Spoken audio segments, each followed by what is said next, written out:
جب آپ رات کو اٹھ کر تہجد میں یہ دعا مانگتے ہو کہ یا اللہ، جس کی محبت نے مجھے نمازی بنایا، مجھے تہجد گزار بنایا ہے، اسے میرے نصیب میں لکھ دے، اس سے میرا نکاح ہو جائے، تو اگر آپ سچے دل سے اللہ پر یقین رکھ کر یہ دعا کرتے ہیں تو اللہ آپ کی محبت کو آپ کے نصیب میں ضرور لکھے گا، کیونکہ میرا اللہ کبھی کسی کا یقین نہیں توڑتا۔ پتہ ہے سچی محبت کیا ہے؟ ہر دعا میں اس انسان کا دنیا اور آخرت کا ساتھ مانگنا، اپنی دعاؤں میں اسے ہر روز شامل کرنا اور دعا میں اس انسان کی حفاظت کی دعا مانگنا، سب سے بڑھ کر اس انسان کی آخرت کے لیے فکر مند ہونا، یہ ہوتی ہے سچی محبت۔ کسی کو پسند کرنا اور پھر اس کو دعا میں مانگنا، یہ تمہارے سچے ہونے کی دلیل ہے۔ محبت تو ایسی ہونی چاہیے جو آپ کو تہجد اور فجر کا پابند بنائے، نہ کہ رات بھر جگا کر فجر کے وقت بنا نماز پڑھے سونے کا عادی بنائے۔ اور کسی سے محبت کر کے اسے خدا سے مانگنا آپ کے مخلص ہونے کی نشانی ہے۔ جو نصیب میں نہیں اسی کے لیے تو دعائیں ہیں، اور جس کے لیے دعائیں ہیں وہی تمہارا نصیب ہے۔ اللہ نے پسندگی دل میں پیدا کی ہے تو وہی ملانے کا سبب بھی بنائے گا۔ تہجد کی دعا سے وہ بھی مل جاتا ہے جسے لوگ ناممکن کہتے ہیں۔ اور جب محبت ہو جاتی ہے نا، نماز قضا کرنے والے تہجد ادا کرنے لگتے ہیں۔ جانتے ہو محبت کیا ہے؟ کسی کو ہر نماز کے بعد دعا میں مانگنا، اور پھر نماز میں اس نامحرم کی جگہ میں نے رب سے اپنا اچھا نصیب مانگا۔ لوگ کہتے ہیں لڑکیاں دعا میں کسی نامحرم کو مانگتی ہے، پر یہ تو سچ ہے، نامحرم کو محرم بنانے کا حق اللہ سے مانگتی ہے۔ اگر آپ کو وہ تہجد کی نماز سے اور دعاؤں کے بعد بھی نہ ملے، آپ اس نامحرم کی جگہ اپنے اچھے نصیب کی دعا کیا کیجیے۔ اگر تمہارا دل بار بار تم سے اس بات پہ لڑتا ہے کہ ابھی ہار نہیں ماننی، ابھی تو اور بھی شدت سے اللہ پر یقین رکھنا ہے، ابھی آسمانوں سے دعاؤں کی قبولیت اترنی دیکھنی ہے، ابھی تو کن فیکن کی خوشبو محسوس کرنی ہے، تو جان لو اللہ کی طرف سے ہمت آ گئی ہے، بہت جلد معاوضہ بھی آنے والا ہے۔ جو تم کو تہجد کی نماز سے بھی نہ ملے، سوچو تم نے کتنا غلط انسان چنا تھا۔ کوئی آپ سے محبت کر بیٹھے تو اس کی محبت کا احترام میں نکاح جیسی سنت پوری کر لو۔ اگر دیندار ہے تو وہ غریب ہو یا امیر، ان مسائلوں میں مت پڑو، اس کے ساتھ اچھا رویہ رکھو، اسے دھوکہ مت دو، کیونکہ جو انسان دھوکہ دیتا ہے وہ اسلام سے ہٹ جاتا ہے۔ ایسا نہیں ہے کہ جو چیزیں ہمارے دل کو بھا جاتی ہے وہ ہمیشہ ہی ہمارے لیے اچھی نہیں ہوتی۔ کچھ چیزیں اور کچھ لوگ ہمارے لیے ہی ہوتے ہیں، لیکن ہمارے سوچے ہوئے وقت کے مطابق نہیں ہوتی۔ کبھی کبھار ایسا ہوتا ہے جن چیزوں کو پانے کا تصور ہم نے کہانی کے آغاز میں کیا ہوتا ہے، وہ ہمیں اس کہانی کے اختتام میں ملتی ہے۔ انسان کی ہر اس چیز سے آزمائش کی جاتی ہے جو اس کو سب سے زیادہ پیاری ہوتی ہے، اور پھر کبھی کبھار بہت مختصر سا امتحان لے کر سزا یا سزا کا فیصلہ کر دیا جاتا ہے، اور کبھی کبھار اللہ کو کوئی چہرہ اتنا پسند آ جاتا ہے کہ وہ اس چہرے کو بار بار دیکھنے کے لیے امتحان کو لمبا کر دیتا ہے۔ ایسا نہیں ہے کہ وہ تکلیف دیتا ہے، اور ایسا بھی نہیں ہے کہ وہ سنتا نہیں ہے، بس کچھ منزلوں کے راستے اس نے ایسے بنائے ہوتے ہیں کہ تمہیں ان تک پہنچنے کے لیے اللہ کی راہ سے ہو کر گزرنا پڑتا ہے۔ تم سوچتی ہو کہ یہ تو میری پسند کی راہ ہے ہی نہیں، لیکن تم یہ گمان بھی نہیں کر سکتے کہ اس راہ کے آخر پہ جو منزل ہے وہ تمہاری کتنی پسندیدہ ہے۔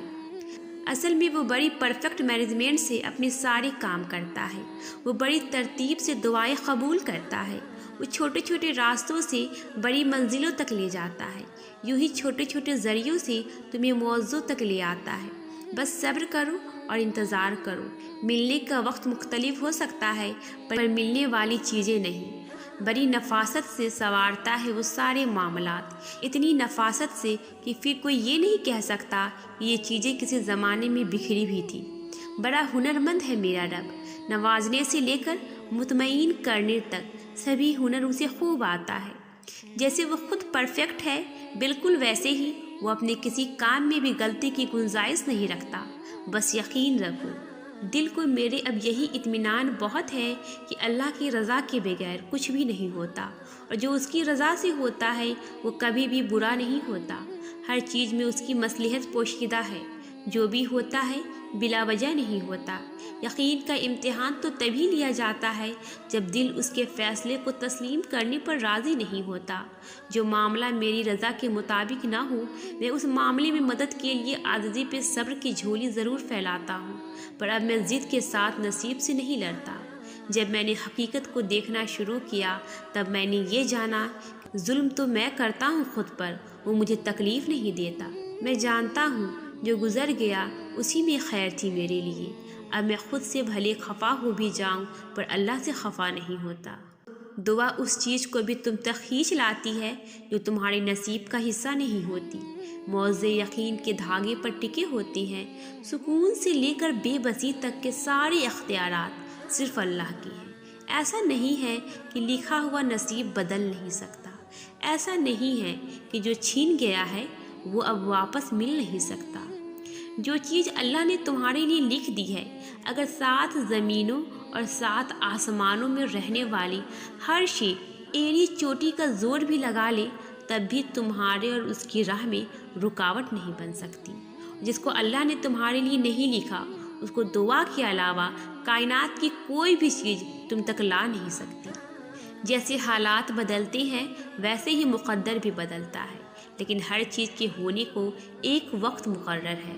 تمہیں پورا حق ہے ان خوابوں کے لیے لڑنے کا جن کی تدبیر تم نے دیکھی ہے، کیونکہ جب اللہ تمہارے دل میں کسی کا خیال پیدا کرتا ہے تو وہ چاہتا ہے کہ تم اسے مناؤ، اسے وہ چیز تمہیں دینے پر آمادہ کرو، بار بار جھولی پھیلاؤ، بار بار اسے پکارو تاکہ وہ کن فرما سکے اور تمہاری فرمائش کو پوری کر سکے۔ مانگنے کا حق اس نے تمہیں دیا ہے۔ جب اس نے سورہ ال عمران میں فرما دیا ہے کہ دعا پہاڑوں کو بھی ان کی جگہ سے سرکا سکتی ہے، تو قبولیت کا شک تو بنتا ہی نہیں۔ اللہ نے مقدر لکھنے کا اختیار تمہیں دیا ہے کہ چاہو تو دعا کا تسلسل بڑھا لو اور چاہو تو مایوس بیٹھ جاؤ۔ مت بھولو تمہارا کام صرف التجا کرنا ہے، تدبیریں تو وہ خود نکالتا ہے۔ جب وہ کسی کام کا ہونے کا سوچ لیتا ہے تو اس کام کے مکمل ہونے کا اشارہ کر دیتا ہے۔ بس پھر جو ممکن ہو اور جو ناممکن ہو وہ سب ہو جاتا ہے۔ کبھی کبھار میں اس دل کو سمجھا لیتی ہوں جو چلا گیا وہ شاید میرے نصیب میں نہیں تھا، تبھی اللہ پاک نے مجھے اس سے دور کر دیا۔ تب ایسا لگتا ہے جیسے مجھے صبر آ گیا ہو، مگر اگلے لمحے کچھ نہ کچھ ایسا ہوتا ہے دل پھر سے اسی پرانی یاد کے گرفت میں آ جاتا ہے۔ پھر ایسا لگتا ہے جیسے وہ صبر بس غم کا ایک چھوٹا سا وقفہ تھا۔ پھر دل اللہ سے ضد کرنے لگتا ہے، اللہ سے پھر وہی چیز مانگنے لگتا ہے اور پھر سے اسی قرب میں مبتلا ہو جاتا ہوں۔ یہ ادھوری باتیں اور یادیں نہ جانے کیوں پیچھا نہیں چھوڑتی، نہ جانے کیوں وہی چیز جو دل کو پسند آتی ہے جو مل نہیں سکتی، نہ جانے کیوں ہم عمر بھر بلا وجہ بھاگتے رہتے ہیں۔ کاش اس وقت اللہ تعالیٰ ہمیں اتنی طاقت دے دے کہ ہم اس کی مصلحتوں کو سمجھ سکیں اور صحیح اور غلط میں خود کو فرق سمجھا سکیں۔ لیکن اگر ایسا ہو تو پھر آزمائش کیسی ہوگی، ہمارے یقین کا امتحان کیسے لیا جائے گا۔ اس لیے کبھی کبھار برا ہونے میں بھی ہمارے لیے بہتری ہوتی ہے، کیونکہ وہ چیز ہمیں بری لگ رہی ہوتی ہے، لیکن اللہ تو سب جانتا ہے، وہی صبر دینے والا ہے۔ دعا، اور ایک دن ان ساری دعاؤں کی تمہیں جواب مل جائے گی جو تم اللہ سے رات کے اندھیری میں مانگا کرتی ہو، کیونکہ ہر چیز ایک وقت مقرر ہے جو اللہ نے ہماری بہتری کے لیے رکھا ہے۔ دعاؤں کی دیری سے اس وقت کبھی کبھار ہم اللہ سے مانگنا چھوڑ دیتے ہیں کیونکہ وہ دینے میں دیری کر دیتا ہے، اور آپ اتنے بے چین ہو جاتے ہیں کہ اللہ کے اوقات کے بارے میں سب کچھ بھول جاتے ہیں۔ یہ بھی بھول جاتے ہیں جس نے برا وقت مقرر کیا ہے وہ اچھا وقت بھی تو لا سکتا ہے۔ ہمارے لیے ابھی کچھ اچھا نہیں ہے، لیکن کچھ دنوں یا سالوں کے بعد ہمارے لیے سب بہتر ہو جائے گا۔ اللہ نے برا اور اچھا وقت ہمارے لیے کہیں نہ کہیں بہتر لکھا ہے، اور اللہ بہتر جانتا ہے کیونکہ وہ ہم سے 70 ماؤں سے بھی زیادہ پیار کرتا ہے۔ تو وہ اپنے پیارے مخلوق جس نے خود ہمیں بنایا اسے تکلیف میں کیسے دیکھ سکتا ہے۔ بس اس پر بھروسہ کرو اور صبر کرتے رہو۔ اللہ کبھی بھی اپنے در سے کسی کو بھی مایوس نہیں جانے دیتا۔